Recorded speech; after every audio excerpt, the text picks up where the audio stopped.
It's been set on fire, had a 70-ton crane smash through its flight deck, and is so unreliable it travels with its own personal tugboat. This is the story of Russia's one and only aircraft carrier, the Admiral Kuznetsov, a warship that seems to be cursed by a unique combination of bad luck, bad design, and bad management. For any major military power, an aircraft carrier is the ultimate symbol of global reach and prestige. It's a floating sovereign airbase capable of projecting force thousands of miles from home. For the Russian Federation, that symbol is the Admiral Kuznetsov. On paper, it is a formidable vessel, a 55,000-ton titan designed to lead a naval task force. In reality, its career has been less about projecting power and more about generating embarrassing headlines.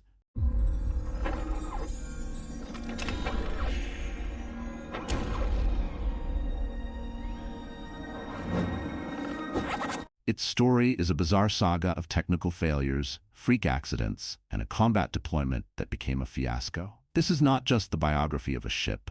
It's a cautionary tale about how a nation's grandest military ambitions can literally go up in smoke.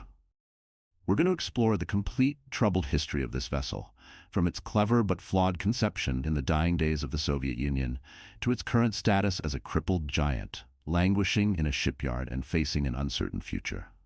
This is the disastrous story of the Admiral Kuznetsov. To understand the Admiral Kuznetsov, you first have to understand the peculiar problem facing the Soviet Navy. By the late Cold War, the Soviets desperately wanted to match the carrier capability of their main adversary, the United States. But they had a major geographical and legal hurdle: the 1936 Montreux Convention regarding the regime of the Straits. This international agreement governs the passage of ships between the Black Sea and the Mediterranean through the Bosphorus and Dardanelles Straits, which are controlled by Turkey. The treaty is very specific. It prohibits any nation from moving an aircraft carrier heavier than 15,000 tons through the straits. Since all of the Soviet Union's major shipyards capable of building a vessel of this size were in the Black Sea, specifically in modern-day Ukraine, this was a massive problem. Their dream carrier would be trapped. So Soviet engineers and politicians did what they did best. They found a loophole.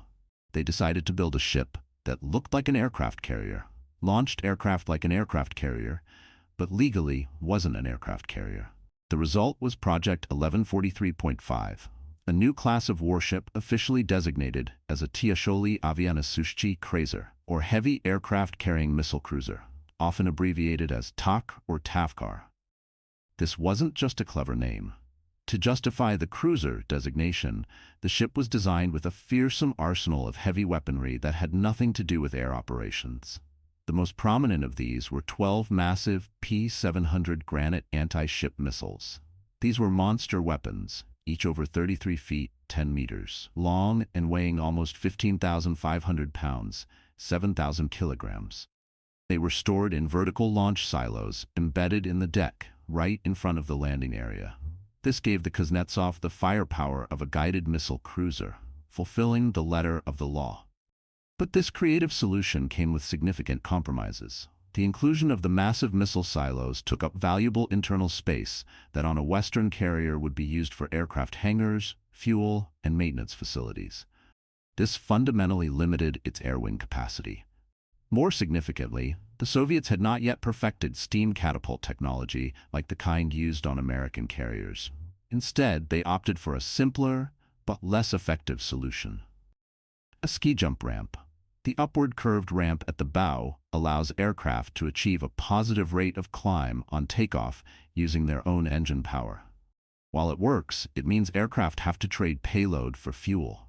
They can't launch with a full load of bombs and a full tank of fuel, severely restricting their range and combat effectiveness. Perhaps the most fateful design choice was its propulsion system. Instead of going nuclear, the designers equipped the Kuznetsov with 8 turbo-pressurized boilers powered by mazout, a thick, tar-like residual fuel oil. It is cheap, but it's also incredibly dirty and notoriously difficult to work with. The ship's power plant was overly complex and plagued with problems from the very beginning, requiring a huge and highly skilled crew to operate. The boilers and steam turbines were unreliable, prone to breakdowns, and produced the ship's most infamous feature: a thick, billowing cloud of black smoke that follows it everywhere it goes. This smoke is not just a cosmetic issue, it's a glaring signal of an inefficient and incomplete combustion process within a deeply flawed engine system. The Kuznetsov was, in essence, a compromise built on a deception, with technical problems baked into its very DNA. The ship was laid down in 1982 at the Mykolaiv South shipyard in Ukraine. During its long construction, it became a political hot potato, changing its name with the shifting political winds. It was first named Riga, then Leonid Brezhnev, then Tbilisi. It was finally launched in 1985 and was eventually commissioned into the Soviet Navy in 1990 under its final name, Admiral Flota Sovetskogo Soyuza Kuznetsov. But it entered service at the worst possible moment. The Soviet Union was in its death throes, and by 1991 it was clear the Union was about to dissolve. The Kuznetsov was still in the Black Sea, undergoing state trials.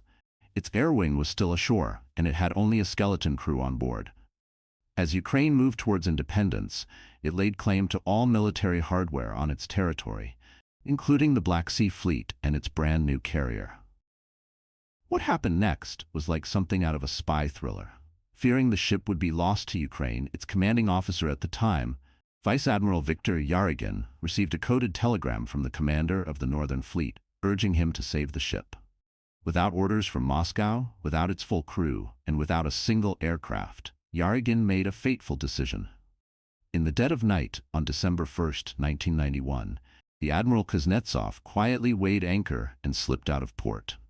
It steamed south towards the Bosphorus, beginning a desperate, high-stakes dash to join the Northern Fleet based in Murmansk, a journey of over 4,600 miles, 7,400 kilometers.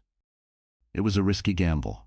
The ship was technically not ready for such a long voyage, and a major breakdown in the middle of the Mediterranean could have been a disaster. But the gamble paid off.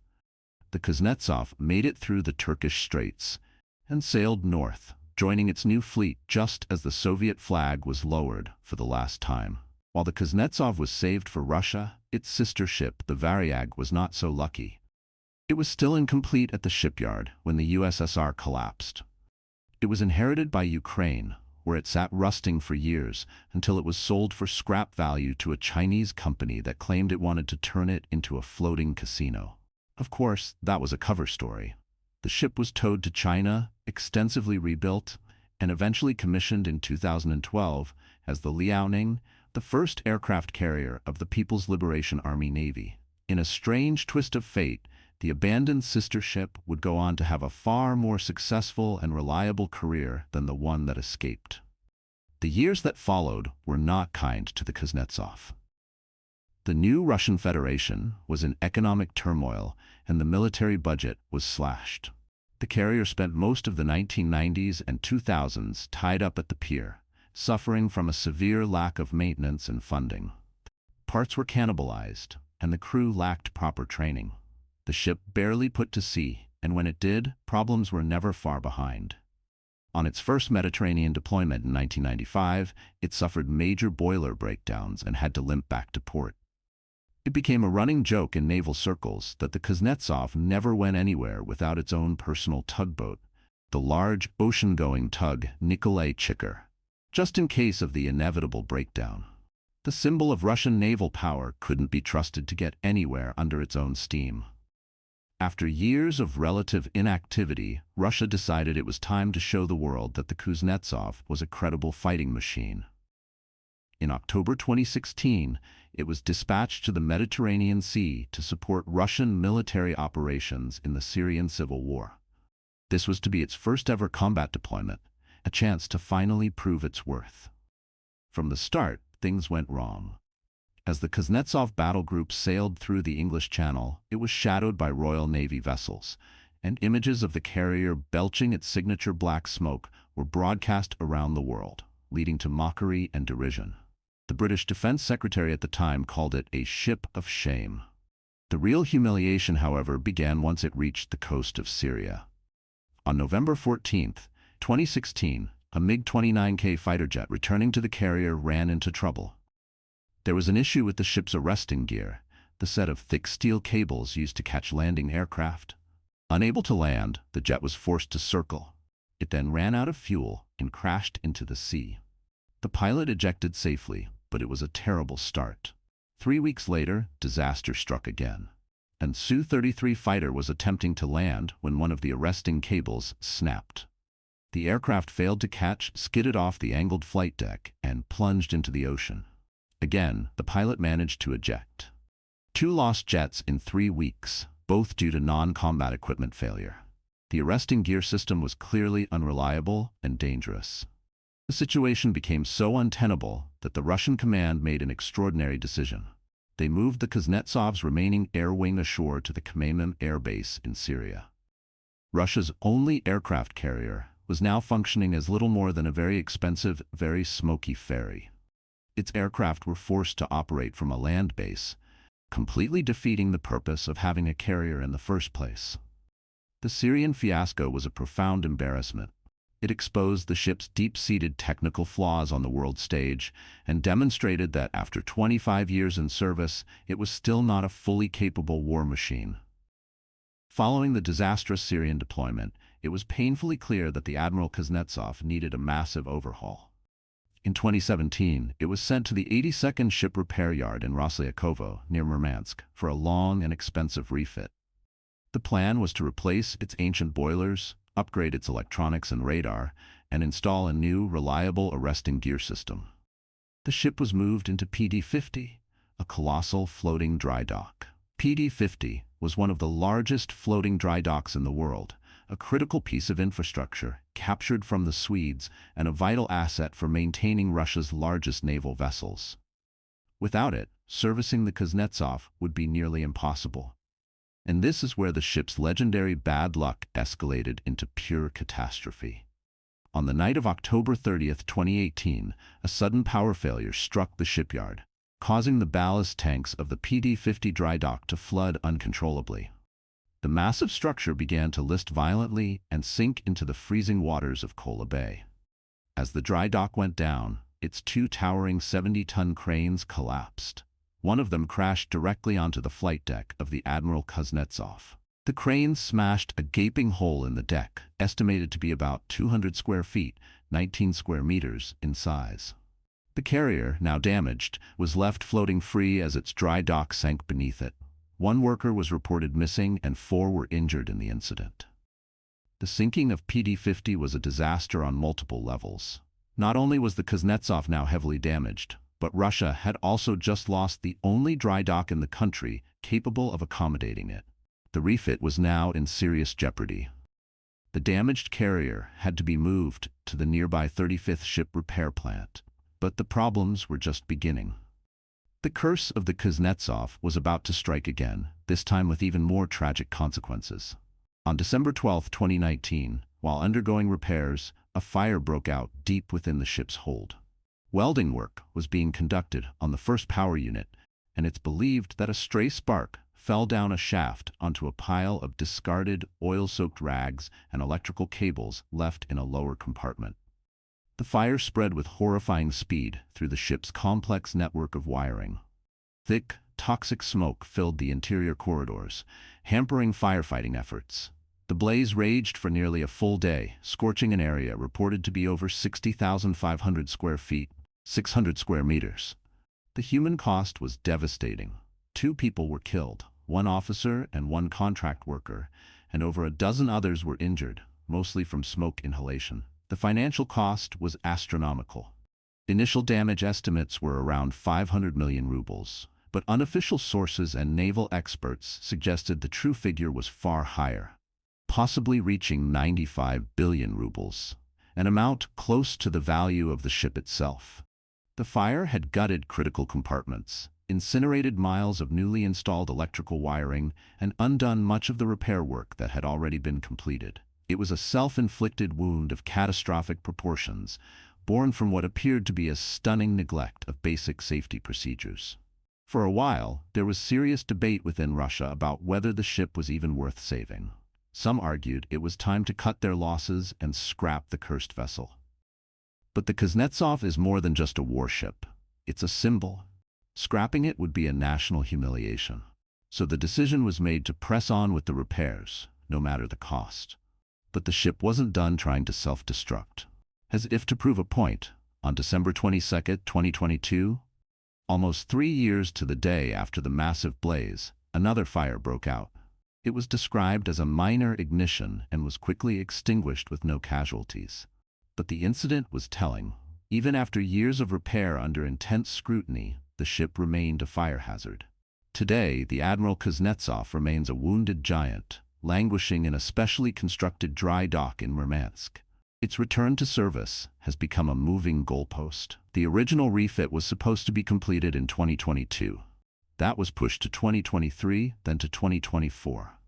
Now the latest official statements suggest it might rejoin the fleet in early 2025, but few analysts believe this is realistic. The project has been plagued by allegations of corruption and embezzlement, with reports of contractors billing for work that was never done, and vital components being stolen and sold on the black market. The story of the Admiral Kuznetsov is a tragic comedy of naval ambition. It is a vessel born from a clever deception, a child of a collapsing empire that has stumbled from one disaster to the next. It has been beaten not by an enemy, but by its own flawed design, decades of neglect, industrial decay, and what can only be described as astoundingly bad luck. It stands as a powerful lesson that a symbol of power is meaningless without the industrial base, technical expertise, and diligent maintenance culture required to sustain it. Whether this cursed carrier ever sails on a meaningful deployment again remains to be seen. For now, it is a floating monument to failure, a billion-dollar problem that Russia simply cannot seem to fix. So, what does the future hold for ships like the Kuznetsov? As naval technology advances, are large, vulnerable carriers becoming obsolete, or are they still the ultimate expression of maritime power? The debate rages on in naval headquarters around the world. Let us know what you think about this in the comments below. We read every single one and are always on the lookout for a good story. If you enjoyed this deep dive into one of history's most disastrous warships, make sure you are subscribed to the channel so you don't miss our next investigation. We want to hear from you as well. What piece of military history, legendary machine, or untold story should we investigate next? Drop your suggestions below. Your idea could very well become our next mission. Thanks for watching.